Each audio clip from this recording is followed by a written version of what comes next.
অচির কথা শুনে আয়াত ছেড়ে দিয়ে ধিম করে ছোট্ট ভাইয়ের পিঠে মুটকি মারল। মরবি তবু, শয়তানি ছাড়বি না বেয়াদব ছেলে। অচি বিরক্ত হয়ে পিঠ টলতে টলতে সিঁড়ি বেয়ে উপরে উঠেল। আয়াত অনুভার কাছে এসে বসা থেকে উঠিয়ে নিল। অনু, আর এক টুকরো খাবে না? অর্ধেক কেক খেয়েছো। আর একটু, অনেক অনেক টেস্ট। আরও অনেক রকমের খাবার আছে, কেক খেয়ে পেট ভরলে বাকি খাবার কে খাবে? আমরা সবাই খাবো, তাই না আবির? আবির বলে, জরুট জরুট। অনু, মুখ ধুয়ে আসো, চেহারায় স্পট পড়বে। আয়াত টিস্যু দিয়ে যতটুকু পারে মুছে দিল। ভাইয়া, এত সুন্দর বাড়ি কার? তোমার পছন্দ হয়েছে? জবরদস্ত। আয়াত মুচকি হেসে বলে, গেটের কাছে নেম প্লেট দেখেছো? হুম। তাহলে বলো বাড়ি কার? তনু একটু ভেবে বলে, অজি ভাইয়ের। না, তোমার। অনু চোখ গোল করে আত্মচিৎকার দিল। আমার? তোমার অজি ভাইয়ের পক্ষ থেকে। অজি ভাই? অনুভার মুখ উজ্জ্বল হতে হতে মলিন হয়ে গেল। খুশি হওনি? অজিকে তুমি জানো না? তুমি অনেক বড় হয়ে গেছো অনু। আমার ছোট্ট অনুই তো ভালো। আমি জানি তো আমার অনু বুড়িকে, তার নিজের থেকে বেশি অন্যের চিন্তা। উপরে আছে, যাও, ও এখনও কেক খায়নি। ড্রয়িং রুমের ভেতর দিয়ে উপরে যাওয়ার জন্য দুটো সিঁড়ি উঠে গেছে। দুই সিঁড়ির মাঝের জায়গাটায় ড্রয়িং, দক্ষিণের সিঁড়ির পাশে কিচেন আর উত্তরের সিঁড়ির কোনায় গেস্ট রুম। উত্তর পাশের সিঁড়ি দিয়ে উঠে পূর্ব পাশের পুরোটা তোমার রুম। সেখানেই খুঁজলে তোমার অজিকে পেয়ে যাবে। অনু চমকে উঠে আয়াছের মুখের দিকে চাইলো। আয়াছ মাথা ছাড়া দিল। কি বলতে কি মুখ দিয়ে বেরিয়ে গেছে বুঝেনি। দ্রুত কথা ঘুরিয়ে বলে, তোমার অজি ভাই ওই দিকেই আছে, যাও। অনুভা এক মুহূর্ত না দাঁড়িয়ে দুই হাত দিয়ে জামা উঁচু করে তুলে সিঁড়ির দিকে দৌড় দিল। দুই সিঁড়ি উঠে আবার নিচে এসে একটা ফ্রিজে এক টুকরা কেক তুলে নিল। আয়মান আয়ানের দিকে তাকিয়ে বলে, হেই বাচ্চা কাচ্চা দল, খাবার খেতে আসো। আয়মান ব্যাকফুলের মতো হা করে তাকালো। আয়ান এক আঙুল বুকের উপর লাগিয়ে বলে, ভাইয়া, আমার বাচ্চা আবার কাচ্চা?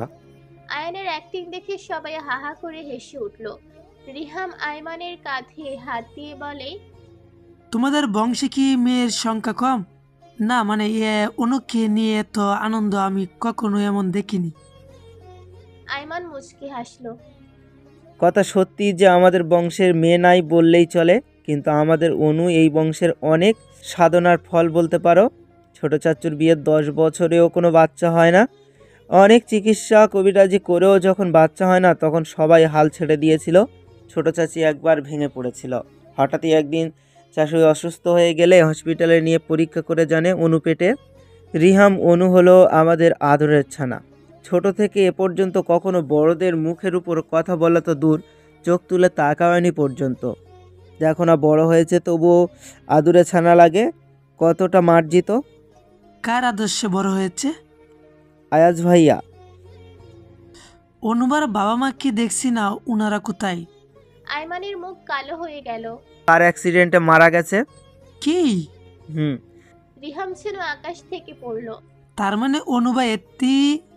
আয়মান থাবা দিয়ে রিহামের মুখ চেপে ধরল। যা বলেছো, এর বেশি আর উচ্চারণ করো না। আমাদের কলিজায় আঘাত দিও না রিহাম। আমার তোতা পাখি যেন কখনো বুঝে না এসব। তাছাড়া ওর বাবা মা বেঁচে থাকতেও আয়াজ ভাইরা আর বড় মার কাছ থেকে যে নিশ্চয়ই বুঝেছো। আয়মান রাগ হজম করার জন্য রিহামের সামনে থেকে সরে গেল। অনুভা গুটি গুটি পায়ে বড় একটা দরজা ঠেলে ভেতরে ঢুকলো। রুম অন্ধকারে ডুবে আছে। অনু বরাবরই অন্ধকার ভয় পায়। ধিম সুরে ডেকে ওঠে। অজি ভাই। ভেতর থেকে কোনো সাড়া আসলো না। অনু কাঁপা কাঁপা গলায় আবার ডাকে, অন্ধকার, আমার ভয় লাগছে। অচি ঘূর্ণে বায়ুর মতো সামনে আসলো। এখানে কেন? সবাই নিচে আনন্দ করছে, সেখানে যাও। কেকের প্রিজ সামনে বাড়িয়ে দিয়ে বলে, আপনার কেক। অচি প্রিজের দিকে এক পলক তাকিয়ে অনুর মুখের দিকে তাকালো। আস্তে করে বলে, আসো। অনু বিনা বাক্যে অন্ধকারে অচির পিছু নিল। সামনের কামরা পার হয়ে ভিতরে একটা কামরায় ঢুকলো। সে রুমে বাতি দেওয়া। রুমটা সুন্দর পরিপাটি করে সে গোছানো। একটা ওয়ার্ড্রপ, আলমারি, ফ্রিজ, একটা কফি মেকার, একটা বুকশেলফ ভরা বই, খাটের পাশে বড়সড় একটা ডিভান, ডিভানের উপর একটা প্যান্ট আর টাওয়াল পরে আছে। অনুভার দুই বাহু ধরে বিছানায় বসিয়ে দিল। হাঁটু গেড়ে অনুভার সামনে বসে কেকের পিস নিজের হাতে নিয়ে বলে, আমাকে খাইয়ে দাও, এইটুকু কেকের জন্য হাত নষ্ট করতে পারবো না। এইটুকু কেক আপনি আরো খাবেন, নিয়ে আসি। খাইয়ে দাও। অনু দুই আঙুল দিয়ে ধরে অছির মুখের সামনে ধরতেই অছি ইচ্ছে করে অনুভার আঙুল সহ কেকের অর্ধেক কামড়ে ধরলো। অনুর চোখ ব্যথায় ছলছল করে উঠল। অছির চোখ তুলে অনুর চোখে চোখ রাখলো। ব্যথা লাগছে, ছাড়ুন অজি ভাই। অছি কোনো কথা না বলে পুরো কেক খেয়ে আঙুলের সাথে লেগে থাকা ক্রিমগুলোও খেয়ে নিল। অনুভার হাত চোখের সামনে ধরে বাঁকা হাসলো। আঙুল দুটো কেটে চিটচিটে রক্ত বের হয়েছে।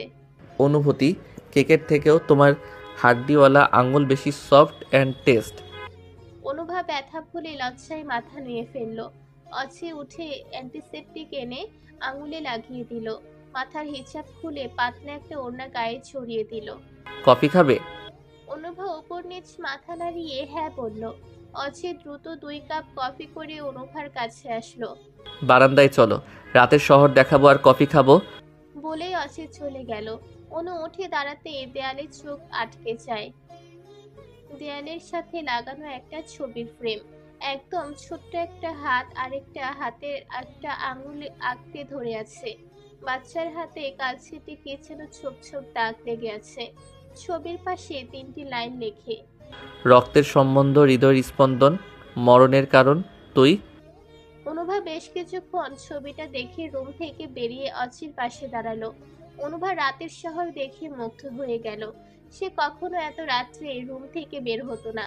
পুরো বাসা বিভিন্ন কৃত্রিম আলোয় ঝলমল করছে। অচি দূর আকাশে তাকিয়ে আপন মনে কফির কাপে চুমুক দিচ্ছে। অনু চুপচাপ অচির মুখের দিকে তাকিয়ে আছে। মাত্র শাওয়ার নেওয়ার একদম স্নিগ্ধ লাগছে। ফর্সা আদুল সারা দিনের ধকলে লাল হয়ে আছে। ঘাড়ের কাছে অস্বাভাবিক লাল হয়ে কালচেটে দাগের মতো লাগছে। হয়তো কোনো পোকা কামড়ে দিয়েছে। পাতলা ঠোঁটের কোণার একপাশ মনে হচ্ছে কেটে গেছে। দাড়িগুলো তুলনামূলক ছোট করেছে। গভীর চোখে দুটো আজ শীতল হয়ে আছে। যে চোখে তাকানোর সাধ্য অনুভার কখনোই ছিল না, আজ কেন যেন খুব ইচ্ছে করছে চোখে চোখ রেখে বলতে, ভালোবাসি আপনাকে, পুরো আপনাকেই। আপনার খারাপ দিক ভালো দিক সব কিছুকে ভালোবাসি। আপনার কথা বলা, রাগ হওয়া, লাল চোখ, মাঝে মাঝে মুচকি হাসি সব কিছু আমার চাই, একান্ত আমার। কিন্তু না, এখন বলা সম্ভব না। সে অন্য কারো, তার পুরোটা অন্যের দখলে। অনু মুখ মলিন করে কফির কাপ হাতে নিল খাওয়ার জন্য। আমাকে এতক্ষণ খেয়ে তৃপ্তি হয়নি, কফি ঠান্ডা হয়ে গেছে, গরম করে দিচ্ছি, দাও। অনু অচির মূল কথা ছোট্ট মাথায় ঢুকতে সময় নিল। বুঝার সাথে সাথে চট করে অচির দিকে তাকিয়ে দেখে অচি মুচকি মুচকি হাসছে। অনুভা লজ্জায় লাল হয়ে উঠল। মিনমিন করে বলে, এত সুন্দর হতে কে বলেছে? অনু ধীরে বলেও অচির কানে স্পষ্ট ঢুকলো। এক রক্ত, এক বংশ। অনুভার মাথায় কিছুই ঢুকলো না। নিচে যাবেন না? তুমি যাও, আমি ঘুমাবো। রাত 1টা বাজে, বেশি রাত জেগো না। অনু বেরিয়ে যেতে ধরলে হঠাৎ অচি হাত টেনে ধরে কাছে নিয়ে আসলো। একদম নিজের সাথে মিশিয়ে নিল। কানের কাছে মুখ নিয়ে ফিসফিস করে বলে, নারী জাতি খুব ভয়ঙ্কর, আর কখনো এভাবে আমার কাছে আসবে না। আজ ছেড়ে দিলাম, অন্যদিন আসলে খেয়ে ফেলবো। বলেই অনুকে এক প্রকার ধাক্কা দিয়ে রুম থেকে বের হয়ে গিয়ে দরজা লাগিয়ে দিল। ড্রয়িং রুমে সবাই ফ্লোরে ডিনার করতে বসলো। আয়েশার সাথে তরিদের বেশ খাতির জমে গেছে। আয়েশা অনুভার মতো চুপচাপ থাকে না, একেবারে ভিন্ন ধাঁচের। দুষ্টু পক করে মাথা খাওয়া এক্সপার্ট। আয়েশা তরি আর আরাবের মাঝে ধূপ করে বসে শরীর দিয়ে গুটিয়ে দুইজনকে দুই দিকে সরিয়ে জায়গা করে নিল। আইসু কুচিয়ার মতো করছে কেন? তোমাদের মাঝে বসে সব গল্প হজম করব। পাক্কা বিচ্ছু। আয়েশা বিনিময়ে দাঁত কেলিয়ে হেসে দিল। আরুপি, অনুভা আসছে না কেন? ও নিশ্চয়ই ভাইয়ার ধুলাই খাচ্ছে। আরাবি কপাল কুঁচকে জিজ্ঞেস করে, কেন? অনুকে একটা প্রশ্ন 10 বার করতে হয়। অজি ভাইয়া এক প্রশ্ন একবারের বেশি করে না, তাহলে বোস কি হবে? ও আইশু, অজি ভাইয়ের বউ কোথায়? তরি কান লাগিয়ে শুনছে দুইজনের কথা। অজির বউ শুনে তরির বুকের বাম পাশে চিনচিনে ব্যথা করছে। অজিকে যেদিন প্রথম দেখেছে সে দিনটি তরির স্পষ্ট মনে আছে। তরি কোচিং করে বাসায় যাওয়ার সময় রাস্তার মোড়ের কয়েকটা বখাটে ছেলে উত্ত্যক্ত করছিল। সে রাস্তা দিয়ে অজি যাওয়ার সময় তরিকে দেখে গাড়ি থামিয়ে বেধড়ক পিটিয়েছে। তরিকে নিচের কারে লিফট দিয়েছে। সেদিন থেকে কিশোরী মনে অজি জায়গা করে নিয়েছে। এখন পূর্ণ যুবতী হয়ে জায়গাটা পাকাপোক্তভাবে দিয়ে দেওয়ার পর শুনে ভালোবাসা পুরুষটি বিবাহিত। ওই মহিলা অনেক দিন হলো বাসায় আসে না। কেন? জানি না, তবে ভাইয়া একদম দেখতে পারতো না। আয়শার কথা শুনে তরির মনে সূক্ষ্ম আশা জেগে উঠল। ভালোবাসাগুলো খুব বেহায়া হয়, জাতকুল কিছুই মানে না।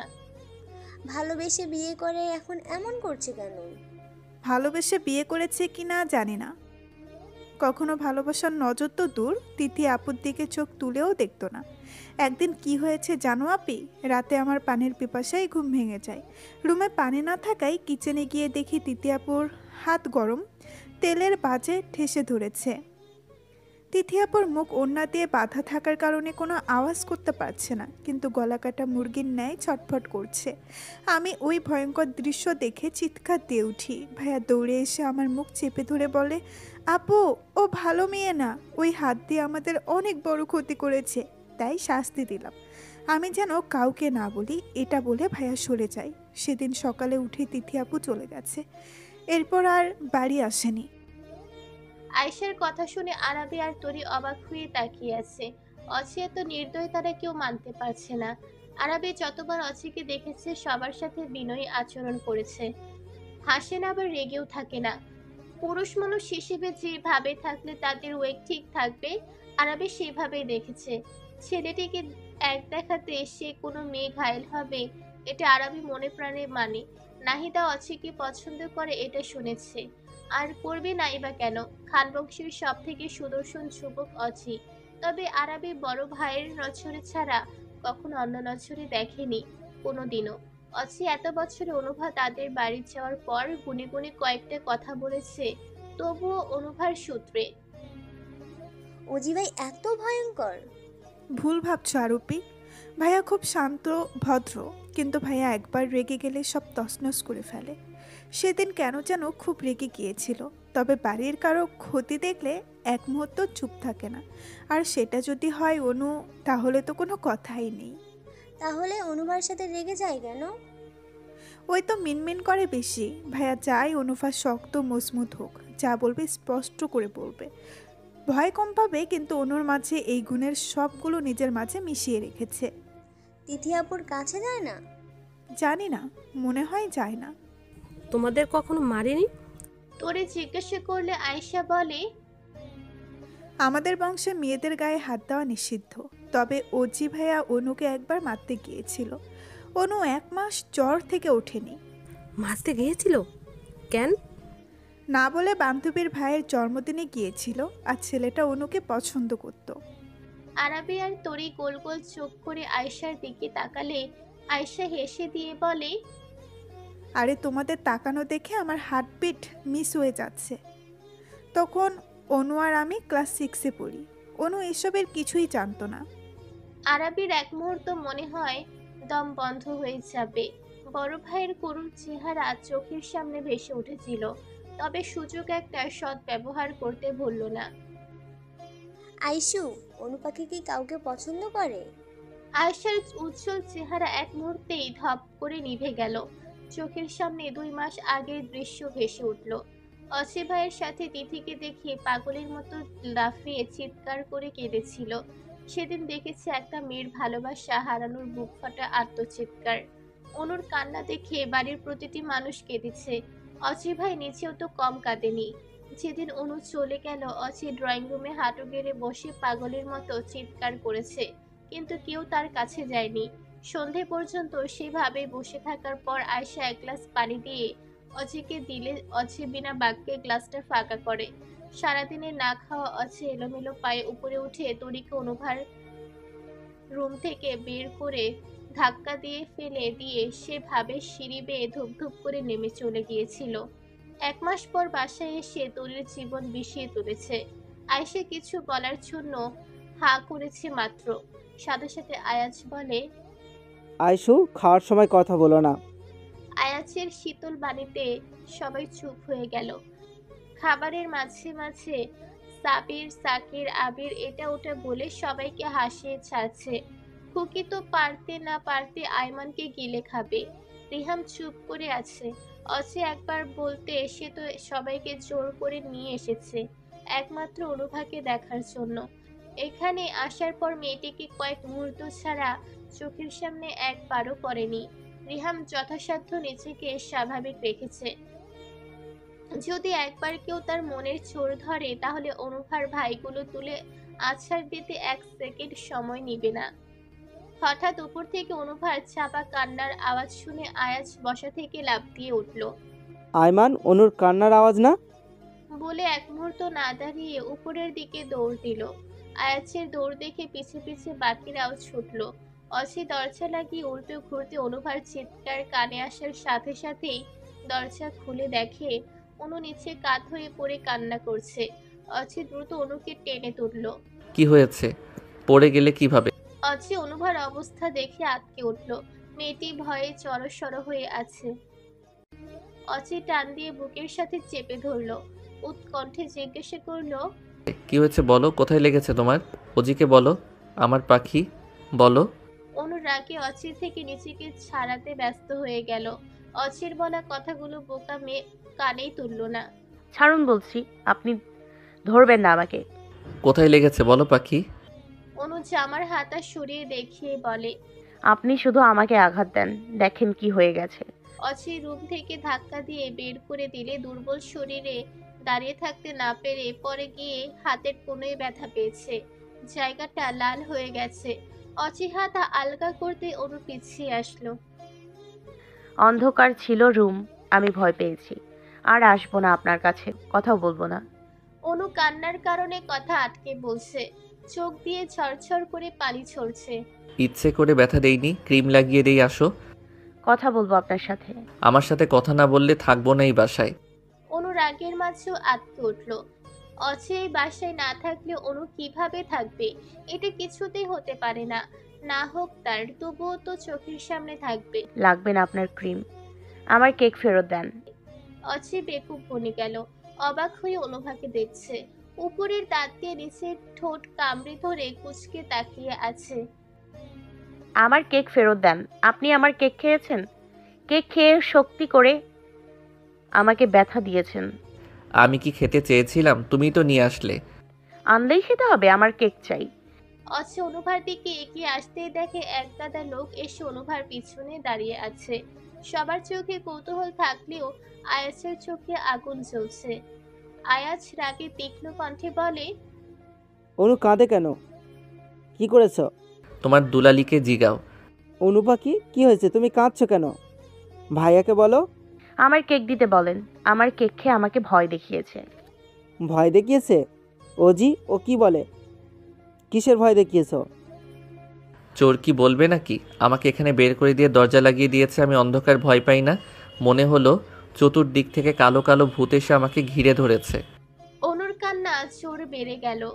আরাবে আর আয়েশা অনুর কাছে আসলো। আয়েশা অনুকে বুকে জড়িয়ে ধরে অচির দিকে তীক্ষ্ণ চোখে তাকালো। আয়েশার ইচ্ছে করছে অচির মাথা ফাটিয়ে দিতে। অনুভার কথা শুনে সবাই অবাক হয়ে গেল। সাদার সিয়াম ভিড় ঠেলে অচির পাশে দাঁড়ালো। কানের কাছে ফিসফিস করে সিয়াম বলে, ওই শালা পিচ্চির সাথে কি করেছিস? শুধু ভয় না, অন্য কিছু। অচির চোখ গরম করে সিয়ামের দিকে তাকালে সিয়াম মেকি হাসলো। অজি, ওর কান্নার স্বর আলাদা ছিল। ভয়ের কান্নার সাথে কাতর কষ্ট ছিল। আমাকে বোঝাতে এসো না। ব্যথা না পেলে ও এভাবে কাঁদে না। দেখো চেহারার হাল কি হয়েছে। নাক মুখ চোখ লাল হয়ে গেছে। ডান হাত এঁটো হওয়ার কারণে আয়াজ বাম হাত দিয়ে পকেট থেকে রুমাল বের করে চোখ মুখ মুছে দিচ্ছে। অচেত চুপ করে আছে। কি বলবে? সত্যি তো সে অনুকে ব্যথা দিয়েছে। আয়াজ যদি দেখে অনুভার হাতের কনুই লাল হয়ে গেছে তাহলে তার মানিচ্য তার থাকবে না। গালে একটা ঠাস করে আওয়াজ হতে দেরি লাগবে না। এতগুলো পিচ্ছি পোলাপান বাচ্চার সামনে ছি। অনু, অজির অন্যায় ঢাকার চেষ্টা করো না। ও তোমাকে মেরেছে, তাই না? কোথায় মেরেছে বলো? অনু হাঁ করার আগে অছি দুই কান ধরে বলে, অনু, সরি, আর অন্ধকারে রাখবো না। সবগুলো ছেলে মেয়ে অচির কান ধরা দেখে মিটি মিটি হাসছে। সাদ অচির কানের কাছে কণ্ঠ ছোট করে বলে, লাস্ট পর্যন্ত অজি দ্য কিং এক বাচ্চা মেয়ের ভয়ে কান ধরে দাঁড়িয়ে আছে। সাদ কিটকিটিয়ে হাসছে। অচি পা পেছন দিয়ে উঁচু করে সাদের হাঁটুতে গোতা মারল। সাদ ব্যথায় সাথে সাথে পা ধরে বসে পড়ল। আমার কেক চাই, আমি কান ধরে উঠবোস করলেও হবে না। আইমান, টাকা নিয়ে যা, পুরো একটা দোকান কেক নিয়ে আয় আমাদের অনুর জন্য। আমি দোকান চাই না, আমার কেক চাই যেটা আপনি খেয়েছেন। আমার পেট থেকে বের করে দেন। ভাই, তোর বোনকে নিয়ে যা, আমাকে কেক খাইয়ে এখন খোঁটা দিচ্ছে। ছি, কেমন গরিব অনু। ভাইয়া, আমার কেক নিয়ে দেন, আমি অনেক গরিব, তাই ওই কেকটাই লাগবে। অনুভার বাচ্চামো দেখে সবাই অবাক হয়ে তাকিয়ে আছে। যে খাবার পেটে চলে যায় সেটা বের করবে কিভাবে? অচির মতো রাগী গম্ভীর ছিল অনুভার জ্বালাতন চুপচাপ সহ্য করছে। সব অবাক হয়ে দেখছে। বাচ্চা ও তো খেয়ে ফেলছে, এখন কিভাবে দিবে বলো? অনু একটু চুপ থেকে হেসে দিল। অনুভার ঠোঁটের হাসি দেখে সবাই অবাক হলো। এই মেয়ে কাঁদতেও সময় লাগে না, হাসতেও না। কিন্তু আয়েশা, আইমান, আয়ান সাথে আয়াজ মিটিমিটি হাসছে। অচির মুখ ছোট হয়ে গেল। অনু, কঠিন শর্ত দিবে না? না, ছোট্ট শর্তে কেক মাফ। বলো। আমাকে কাল সারাদিন নিয়ে ঘুরতে হবে, যেখানে যেখানে যেতে চাইবো সেখানেই নিতে হবে। অচি হালকা ঘাড় কাত করে ঠোঁটে দুষ্টু হাসি নিয়ে বলে, একটু কঠিন হয়ে গেল না? কাল আমার অনেকগুলো মিটিং আছে, যদি তোমাকে নিয়ে ঘুরতে যাই, মিটিং কে করবে? অনুভা দুই হাত ভাঁজ করে বুকে বেঁধে বলে, আপনি কি করেছেন এটা বড় বাবাকে বলে দিব। বড় বাবা বলেছে আপনি রাগ হলে বলে দিতে, তাই আমার আপন ভাইকে কষ্ট দিতে চাই না। অচি চোখ বড় হয়ে গেল। আয়া সোনুর দিকে তাকিয়ে বলে, তার মানে তুমি অজির অন্যায় আবার ঢাকলে আমার কাছে? অনুভা ওপর নিচ মাথা নাড়িয়ে হ্যাঁ বলল। আয়াজ ফোঁস করে শ্বাস ছাড়ল। অনুভা আয়াজের কানের কাছে মুখ নিয়ে ফিসফিস করে বলে, কাল অজি ভাইয়ের অনেক মিটিং, শোনেননি? আমাকে নিলে সে মিটিং করতে পারবে না, এটা তার শাস্তি। সে মিটিং ছাড়া কিছু কি বোঝে বলেন? আয়াজ মুচকি হাসলো। মনে মনে বলে, বোকা মেয়ে, তোকে একা পাওয়ার জন্যই এই ছেলে অনেক মিটিং, কেন কোটি মিটিংও এক চুটকি দিয়ে উড়িয়ে দিবে। বোকা অনু আয়াজের হাসি দেখে বিশ্ব জয়ের ন্যায় খুশি হয়ে গেল। অজি, খেতে আসো। আয়াজ অনুভার হাত ধরে নিচে ঝুলে গেল। এতক্ষণ এদের ন্যাকামো একছোড়া তপ্ত চোখ দেখলো আর ভেতরে বাঁকা হাসলো। কাল তো তোর লাড্ডু ফুটার দিন অজি, দীর্ঘক্ষণ প্রিয়সীর সন্নিকটে থাকতে পারবি। অজি, তুই যে ধরনের লুচু চুমুটুমু দিস না, ছোট মানুষ কিন্তু। সিয়াম, ফাজলামো বন্ধ কর। ওর হাতে আঘাত লেগে লাল হয়ে গেছে, জেদ্দি মেয়ে ক্রিম পর্যন্ত লাগাতে দিল না। কিভাবে ব্যথা লাগলো? রুম থেকে বের করে দিতে পড়ে গিয়েছে। আয়াস ভাইকে বল ক্রিম লাগিয়ে দিতে, ঠিক হয়ে যাবে। শ্যাম, তুই চুপ কর ভাই। অজি, কাল 2টা মিটিং গুরুত্বপূর্ণ, তোর সেখানে থাকতেই হবে। আমার অনু থেকে কিছুই না, ও প্রথম আমার কাছে ছোট্ট একটা আবদার করেছে, আর আমি না করব? আমি বেঁচে থাকতে ওর যত আবদার আছে পূরণ করে দিব। ভাই, বোঝার চেষ্টা কর, ওকে নিয়ে বের হলে বিপদ হতে পারে। কিছুই হবে না। তুই কি ভুলে গেলি অনুভাকে সিলেট পাঠানোর কারণ? অনুকে খালেদ খন্দকার পাগলের মতো খুঁজছে ওর ছেলের জন্য। একবার যদি জানতে পারে অনুভা ঢাকা, চিরুনি তল্লাশি চালিয়ে খুঁজে বের করবে। তোর পিছনে সর্বদাই লোক লাগিয়ে রেখেছে। যদি দেখে তুই মেয়ে নিয়ে বের হয়েছিস, তাহলে কি হবে বুঝতে পারছিস? ওরা ছোট আব্বুর বদলে প্রতিশোধ অনুকে দিয়ে নেবে। আমি সাথে থাকতে আমার অনুর কিছুই হতে দিব না। জানি কিছু হতে দিবি না, কিন্তু তুই ঠিক থাকবি তো ভাই? তোর শরীর ভালো না। তাছাড়া কাল তোর সাথে অনু বাহিরে গেলে তোর প্রতি আরো বেশি পাগলামো করবে। কথা দিয়েছি, ভঙ্গ করতে পারবো না। অচির গা ছাড়া কথা শুনে সাদ দুই হাত দিয়ে মাথা চেপে ধরে খাটের কোনায় বসলো। সিয়ামও চিন্তায় পড়ে গেল। অচি একবার বলেছে মানে যাবেই। সিয়াম আর সাদ ধীর পায়ে নিচে এসে অনুভার পাশে বসলো। অনুকে আয়াজ খাইয়ে দিচ্ছে। সাদ অনুকে বলে, আপু কি খাচ্ছ? ভাইয়াকে বলেন। সাদ বোকার মতো হাসলো। তুমি খাচ্ছ, ভাইয়াকে বলবো কেন? আপনারা আমার সাথে কথা বলবেন না। ওমা কেন? অনুভা অন্যদিকে মুখ ঘুরিয়ে নিল। সাদ মুচকি হাসলো। অনুভা, ভাই একটু কথা বলতে চায়। কি কথা? কাল তোমার রোজি ভাইয়ের অনেক বড় বড় 2টা মিটিং আছে, যদি না করে অনেক সমস্যা হবে। তুমি কি চাও তোমার রোজি ভাই বিপদে পড়ুক? অনু মাথা দিয়ে না করলো। রোজি মানছে না, ও তোমাকে ঘুরতে নিয়ে যাবেই। তুমি যদি না করো তাহলে হয়তো শুনবে। অনুভা রাজি হয়ে গেল। সাদ মুচকি হাসলো। আয়াজ ভাই, আফ্রিকান ছেলেটা কে? আয়াজ সিয়ামের দিকে ভ্রু কুচকে তাকিয়ে সামনের ছেলেটাকে দেখলো। রিহামদের দেখিয়ে বলল, জানি না, এই ছেলেদের সাথে আসছে মনে হচ্ছে। আয়াজ সিয়ামের কথা গায়ে মাখলো না। সিয়াম হাঁসফাঁস করছে। ছেলেটাকে তার খুব সন্দেহ লাগছে। চোখ দেখেই মনে হচ্ছে নিয়ম করে মদ গেলে। সাত শালার বেটা কাকে দেখছিস? কথা ঠিক করে বল শিয়াম, একদম উষ্টা খাবি। তোর মতো লুচু না, যাকে দেখবো তার দিকেই হা করে তাকিয়ে থাকবো। আফ্রিকান ছেলেটা কে? দেখ কালাচান লাল চোখ দিয়ে আমাদের অনুকে গিলে খাচ্ছে। সাদ ছেলেটার দিকে বেশ কয়েকবার লক্ষ্য করেছে। উপরেও কেমন যেন অচির দিকে তাকিয়েছিল। সাদ মূলত ছেলেটাকে নিয়েই চিন্তা করছে, তাই সিয়ামের কয়েকবার ডাক কান অব্দি চায়নি। মুগ্ধর দিকে তাকিয়ে সাদ জিজ্ঞেস করলো, তোমার নাম মুগ্ধ তাই না? জি ভাই। তোমরা 7 জন এক ব্যাচে পড়ো তাই না? 6 জন এক ব্যাচে। তোরেদের সাথে একটা ছেলেকে দেখিয়ে দিল। তাহলে এই ছেলে কোন ব্যাচে? আমাদের সিনিয়র। আমরা আসতেছি বলল, সেও আসবে, তাই সাথে নিয়ে এসেছি। সিয়াম কানের কাছে মুখ নিয়ে কণ্ঠ নিচু করে বলল, ও ভালো করেছে। সিয়াম কোনো গন্ডগোল আছে মনে হচ্ছে, ওজিকে জানানো জরুরি। সিয়াম চোখ দিয়ে চুপ থাকতে বলল। যে যার মতো খাবার খেয়ে উঠে গেল। সাদ আর সিয়াম ছেলেটির সম্পর্কে তথ্য নিতে তাদের হেডকোয়ার্টারে ছবি পাঠিয়ে দিল। সব ছেলেরা 3 তলায় ঘুমাতে গেল। দোতলায় দক্ষিণ পাশের একটা রুমে আরাবি, তরি আর খুকি সাথে আয়েশা শুয়ে পড়ল। অনুভা আয়েশার পাশে শুয়েছিল। আয়াজ এসে ডেকে নিয়ে গেল। অনুবুড়ি, তোমার রুম দেখলে না? দেখবো তো, আমার রুম কোথায়? আয়াজ অনুভাকে দক্ষিণ পাশে একটা বড় রুম দেখিয়ে নিচেও সাথে ঢুকলো। অনুকে পুরো রুম ঘুরে দেখাতে লাগলো। রুমে ঢুকে অনু মুগ্ধ হয়ে গেল। অনু কতবার এরকমের রুমের ছবি গুগলে সার্চ দিয়ে দেখেছে, তার হিসেব নেই। পুরো রুমটা ধূসর কালার। দেয়ালের রং থেকে বেড পর্যন্ত সব ধূসর। পূর্ব পশ্চিম লম্বা অনেক বড় রুম।